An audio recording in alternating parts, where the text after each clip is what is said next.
কিয়ামত কি খুব কাছেই, তা জানাবো আজকের এই ভিডিওতে। চলুন শুরু করা যাক। ফুরাত নদী কোথায় অবস্থিত এবং বর্তমানে ফুরাত নদীর অবস্থা কি? ফুরাত নদী দক্ষিণ পশ্চিম এশিয়ার একটি নদী। এটি তুরস্কে উৎপত্তি লাভ করে সিরিয়া ও ইরাকের ভেতর দিয়ে প্রবাহিত হয়ে দজলা নদীর সঙ্গে মিলিত হয়েছে এবং পারস্য উপসাগরে গিয়ে পতিত হয়েছে। ফুরাত ও দজলা নদীর পানি ব্যবহার করেই প্রাচীন মেসোপটেমীয় সভ্যতাগুলো বিকাশ লাভ করেছিল। কেন কমছে ফুরাত নদীর পানি?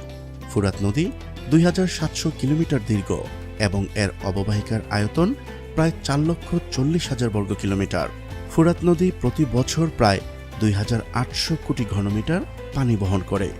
এপ্রিল ও মে মাসে নদীটি সর্বোচ্চ পানি ধারণ করে। নদীটি মূলত তার পার্শ্ববর্তী শহরগুলোতে পানি সরবরাহের জন্য খুবই গুরুত্বপূর্ণ। তাই দেখা যায় নদীটি তুরস্ক, সিরিয়া ও ইরাকের মধ্যে রাজনৈতিক অস্থিরতা সৃষ্টির অন্যতম একটি মাধ্যম। এই তিনটি দেশই জমিতে সেচ দেয়া ও পানির অন্যান্য কাজের জন্য ফুরাতের উপরে নির্ভরশীল। তাই দেশগুলো নিজেদের স্বার্থে নদীতে বিভিন্ন বাঁধ নির্মাণ করে লাভবান হতে চায়। আর মধ্যপ্রাচ্যে শুরু হয় তীব্র পানির লড়াই। সিরিয়া, তুরস্ক ও ইরাক সরকার এখন পর্যন্ত 12টি বাঁধ নির্মাণ করায় 1999 সালের পরে ফুরাত নদীর পানি আশঙ্কাজনক হারে কমতে শুরু করে, যা মুসলিম শরীফ কিতাবুল ফিতান 2894 নম্বর হাদিসের সাথে মিলে যায়। ফুরাত নদীর সম্পদ ও পানি নিয়ে মানুষ যুদ্ধে জড়াবে এবং প্রত্যেক দলের শতকরা 99 জনই মারা পড়বে।